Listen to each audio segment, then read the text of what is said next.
Thank you. It's certainly great to be back here in Indianapolis. The last time I was in this stadium, I got to enjoy a national championship with some of my former players there at Georgia, and it's refreshing to be here. 2.5 years from that moment, it's been so rewarding to be a part of our program at Oregon. I'm certainly excited about that. I want to start by thanking our commissioner, Tony Petitti. I've been so impressed sitting in these Big Ten meetings early as a newcomer, not only with his vision of the conference, but his ability to listen and work with our coaches, and extremely impressed with the coaches that I get to sit alongside. Every one of us is very competitive, but I'll say, what's impressive about that room is how much these guys care about people and how much they care about the game.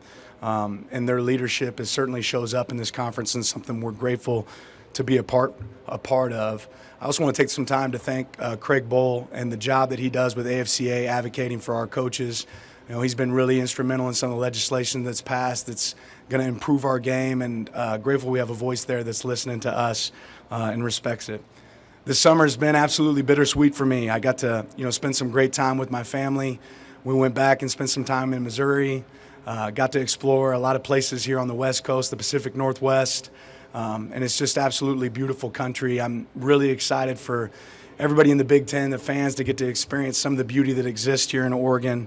I'm certainly grateful for that time. Our 3 boys right now are back home doing church camp, but my kids are just at that perfect age, 14, 13, and 11. I wish I could freeze time. Some of you parents out there know how valuable that is, but I've got a unbelievable home. I got a head coach at home, Sophia, my wife, that's been the absolute backstop, the root for our family, and made this summer a whole lot of fun for us to spend some time together in fellowship. I think she's ready to send me back to work, so it's good that football season's here. These past 3 days, we just wrapped up a coaches retreat in Central Oregon, another beautiful area. We spent some time going over future opponents, some summer scouting, and really leaning in on one of the most important traits in our program, which is connection. Focusing in on the roots of our program, what makes us an elite coaching staff, how we can build our roster, what things are going to be in front of us in our future, and also just an opportunity to fellowship and spend time together. It's a staff that I really enjoy being a part of. We have some newcomers on our staff. I'm excited to see them grow within our program, but certainly value that time and the beauty of our state over the last few days.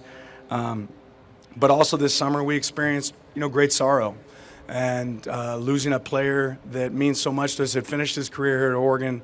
Losing Kyrie in a car accident this summer it hurt. That's one of those things you wake up as a coach and you hope to never see. And I'm feeling for him and his family. I want to give a special thank you to the Minnesota Vikings and the way that they've taken care of Kyrie and his family, and somebody that we certainly want to support. He's a guy that I always tell myself we have to be grateful for the time that we got to spend with Kyrie, because that's something that was really, really tough on our team, and tough to see a guy that had such a bright future, and his life being cut short. This season is a very exciting one for our team. Our players have been working their tails off this summer, and entering this conference, there's some new challenges that are presented. Going through those summer scouting reports, you realize some of these teams that we're going to get to play, and it's really exciting. But I'll tell you, here at Oregon, we chase and attack those challenges. We're excited about the traditions that exist here in the Big Ten. We're excited about some of the venues that we're going to get the opportunity to play in, but we know that none of that really matters until you start with game one. This off-season, we spent some time studying a couple books that hopefully will give us an edge. We studied The Art of War by Sun Tzu. We also studied the book Hidden Potential by Adam Grant.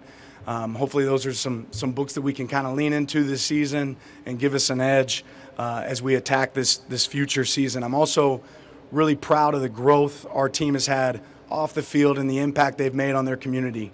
Our guys do a lot of projects in community service, working with kids sports, making 230 beds with Sleep in Heavenly Peace for kids that don't have beds, traveling the world, really making an impact. I'm really proud of the community service that our guys do and how they've been able to impact our program and our community, because these guys are so much more than just football players. One of the more enjoyable things for me being at Oregon is my opportunity to connect with some of the other phenomenal coaches at Oregon. whether that's Dana, whether that's Casey Martin, the guys that we have. And it's also been really refreshing to see some of our players get the opportunity to cross over in sports. Seeing Bryce Betcher get to go play for Coach Waz there, win a Golden Glove in baseball, but still be a great performer for us on the football field. Rod Pleasant run track. That's been something I really enjoy, and I think sports at Oregon are in a great place, and that's great credit to our leadership, Rob Mullins, and just the alignment from top to bottom. I'm excited today to have 3 phenomenal players here that are here to represent us, and all 3 have worked extremely hard and are certainly deserving. They put themselves in position to be here. I'll start with Dylan Gabriel, our quarterback. He's part of a great family. Garrett and Dory have done an unbelievable job raising this guy. I got the opportunity to recruit him a little bit when I was at Georgia before, and getting to reconnect with him. Obviously he's a legacy. His dad set a lot of records as a quarterback before, and now Dylan gets an opportunity to carry on that legacy. I know wearing the number 8 and representing the number that Marcus wore here at Oregon means a lot to him. What's maybe impressed me the most with Dylan is his ability to connect with people, not just in our program, but outside of our program, whether that's taking an offensive retreat and taking our players to different parts of Oregon to throw the ball around and fellowship, or it's having the managers over to his house to watch a fight or eat a meal. He's really done a great job of connecting quickly. I'm excited about the experience that he brings to the position, and I know that you guys will enjoy getting to visit with him today. Also excited to have one of our greats, one of our best players, Terrence Ferguson here, tight end, a guy that certainly had a decision after the season whether he wanted to return or not, or have the opportunity to go on to the NFL. I have to give a little shout out to Terrence. He just was engaged, so he is a fiancé. Certainly excited for him and his future there.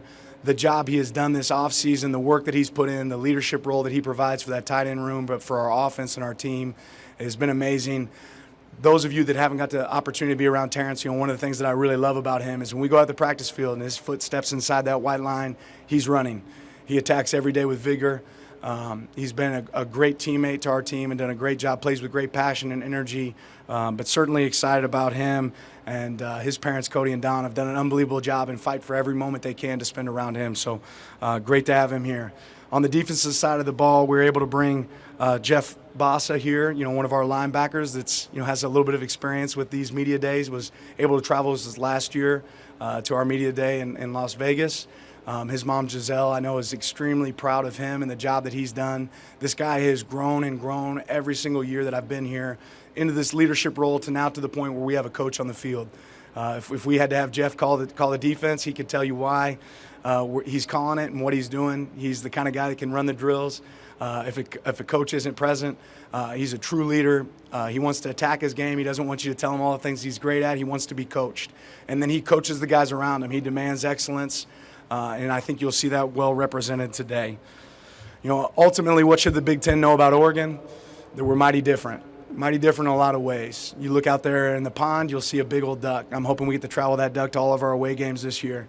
Right? We're mighty different when it comes to the jerseys you might see us wear or the facilities that we get to be in, and we're innovative. And we've always been on the cutting edge of everything we do.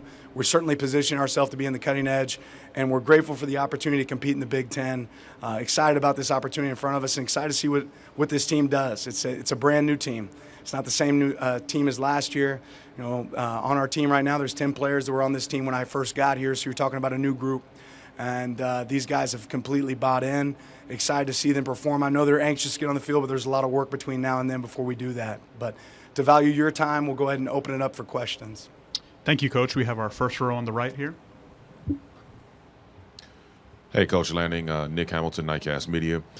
First of all, welcome to the Big Ten. Thank you. I wanted to ask you just about Dylan Gabriel and how you were able to build and cultivate that relationship between you two that will be able ultimately to translate on the field and accomplish the goals that you all are setting out this season.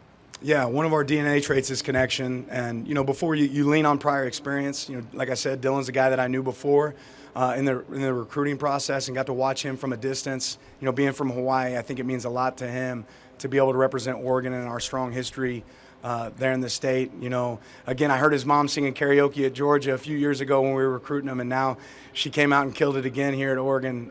But just an unbelievable family. spending a lot of time with each other. We got the opportunity to go. I'm not a good golfer, but Dylan and I got to go play the other day. We saw Marcus on the golf course, and he's a good competitor. But those moments, right, those moments away from football where we get an opportunity to connect, spend some time with each other, and then seeing him carry those same moments over to our players, whether it's going out to dinner with a guy, seeing the way he operates in our locker room, really has a passion for the game and a passion to be great, and it's excited to have that on our team. We got a question on the far right. Dan, over here. After you left the Pac-12, where do you see the advantages of coming into the Big Ten, not only for the University of Oregon, but for your football team? Yeah, there's several things. One, just having a clear vision of our future. Obviously this is the premier, league in college football, and getting to be a part of that, getting to be a part of some of those story traditions, play some of the teams that are in our future. I'm really excited about going to some venues that we haven't experienced. It also gives us an opportunity. We've always been a team that's recruited nationally, but it's certainly made our footprint stronger here in the Midwest, whether it's states here in this area that we haven't tapped into as much. It gives us the opportunity to recruit those states and give people an opportunity. We've always recruited, East Coast to West Coast, but now having the opportunity to have some of those games played in venues that are close to the players that we're recruiting certainly helps. Let's go.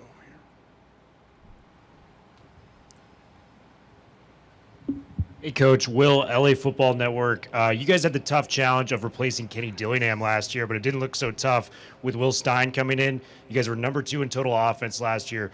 What makes him a shooting star within the coaching ranks, and how is he meshing with Dylan in the spring and summer portions? Yeah, I've been so fortunate to be able to have great coaches on our staff, and Will would tell you that one of the things that makes Will so unique is his ability to work with the guys that he has in that room, and he would tell you each one of those coaches are so valuable to his success.